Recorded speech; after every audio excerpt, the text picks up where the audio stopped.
Hey, to set song as a ringtone on the Samsung Galaxy S24 or S24 Plus, all you have to do is just to open the settings.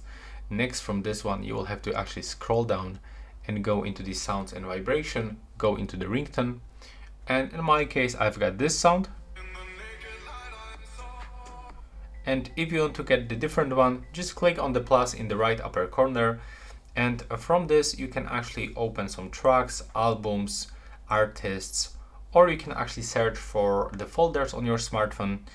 For example, get something from your voice recorder, from your storage. Let's get, for example, this Over the Horizon. And then click done. So basically you have to just download some songs into your phone and put it into your storage. You can also use external applications. So in my case, I'm using the Zedge application that you can get for free from the Play Store. And in this application, you can also search for some music.